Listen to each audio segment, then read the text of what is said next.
c'est-à-dire le MPC et la Suisse. Je présente le procureur général de la Suisse, M.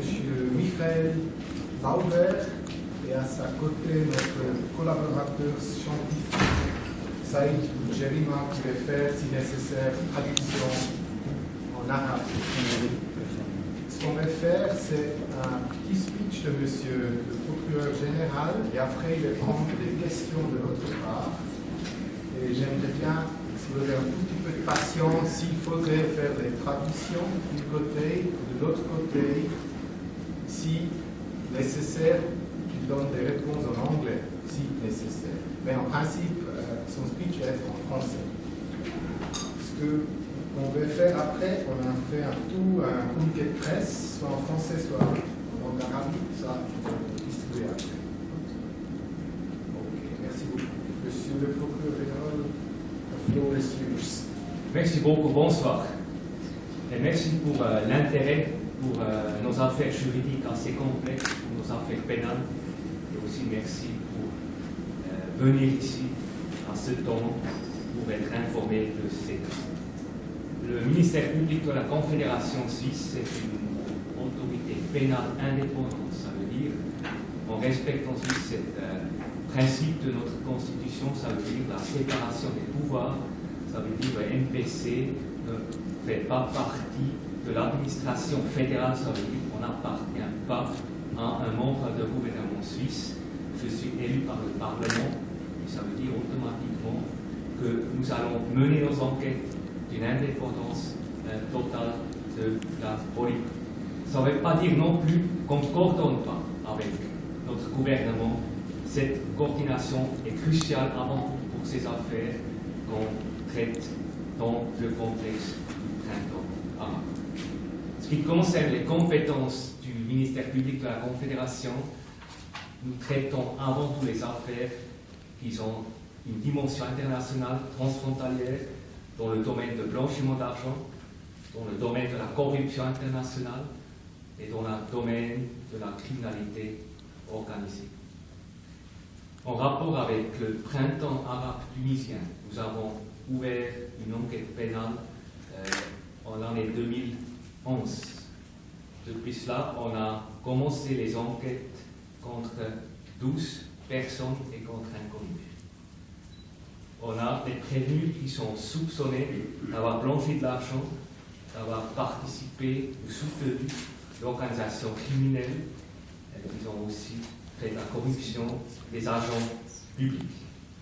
Nous avons, au moment dans tout ce contexte en Suisse, bloqué environ une soixantaine de millions de francs suisses sur les comptes bancaires en Suisse.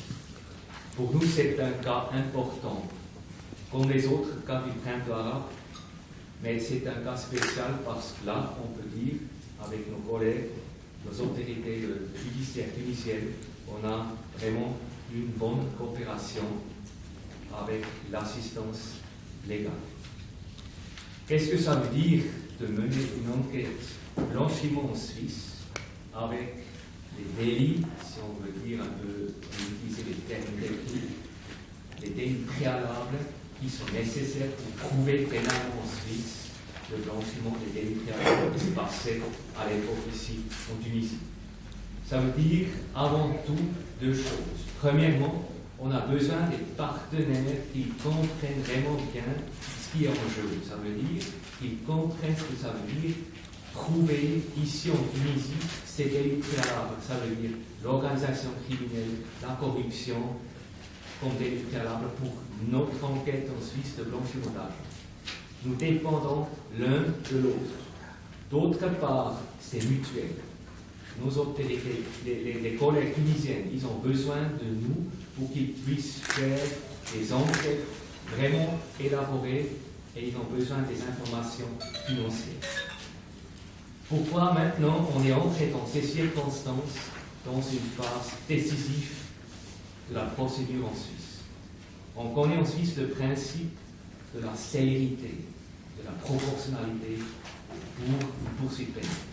Ça veut dire, après environ 4 ans de l'enquête, gentiment, il faut voir où on est, qu'est-ce qu'on peut encore prouver, quels sont les éléments nécessaires pour gentiment penser vers une fin de l'enquête. C'est pourquoi on a décidé de maintenant faire ce pas important pour nous, de venir en Tunisie pour nous échanger directement, étroitement avec nos collègues des autorités judiciaires. Pour nous, c'est un dialogue. Pour nous, c'est un dialogue sur la base de l'échange mutuel. Un dialogue qui pourrait montrer à nous où nous sommes en Suisse avec nos enquêtes, pour qu'on puisse expliquer bien en détail.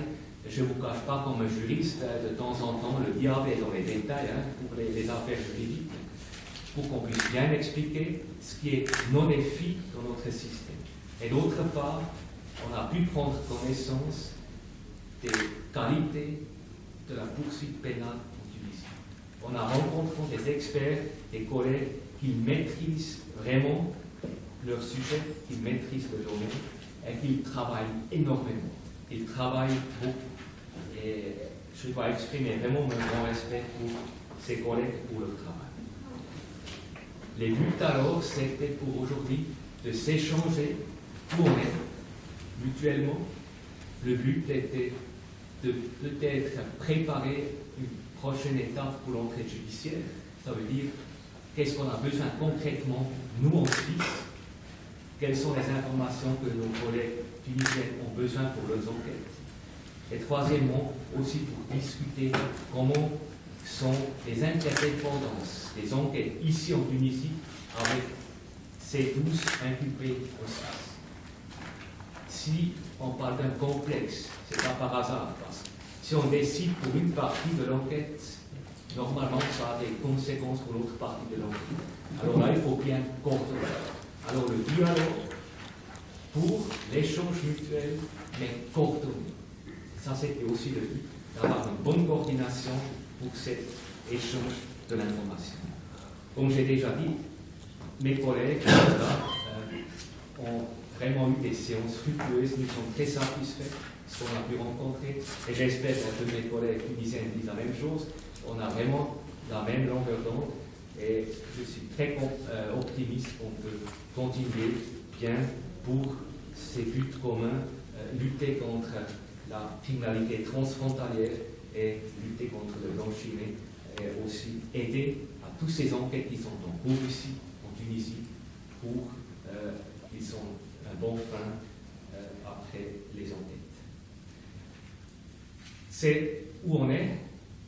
On reconnaît clairement que c'est pas la fin, et on reconnaît aussi clairement que le principe de célérité en Suisse nous force d'avancer, et nous force aussi d'avancer en pleine considération des situations vraiment pas faciles ici en Tunisie.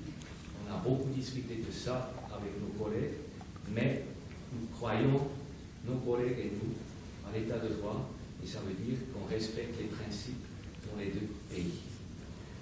Je dois vraiment constater qu'on est satisfait et qu'on va continuer sur une bonne base pour l'avenir et le prochain pas pour l'entrée ici. C'est ça ce que j'ai voulu vous dire, en bref, de nos résultats d'aujourd'hui, et pour le futur, on verra où ça nous emporte. Si, pour seulement clarifier ça, si ça pourrait être une des premières questions. Comme nous sommes une autorité de la poursuite pénale, ça veut dire qu'on a comme but pour établir les faits, pour prouver un but qui va à la fin vers peut-être une confiscation de l'argent, pour après discuter pour la restitution avec les collègues tunisiens, mais aussi le but pour pénaliser les gens qui n'ont pas bien fait au passé pour le blanchiment, pour la corruption, pour le crime organisé. Alors on parle là vraiment de ces buts, on ne parle pas d'autre chose. Et si vous me demandiez, on a aussi des participants en Suisse dans la procédure pénale. Nous sommes l'autorité qui mène, et on a aussi des parties plaignantes, on a aussi des gens qui sont des prévenus avec leurs avocats. Alors, la longueur de l'enquête, ce n'est pas seulement nous qui décidons, c'est nous qui sommes responsables, que ça ne dure pas trop longtemps. Alors, je ne peux pas vous donner des chiffres exacts jusqu'à quand on va finir les enquêtes. Mais le principe de sérénité nous force de un peu dépêcher et de renforcer ce dialogue avec la Tunisie. Si vous avez des questions, je suis plus ouvert à vous, s'il vous plaît. Si vous pourrez vous gentiment présenter pour quel média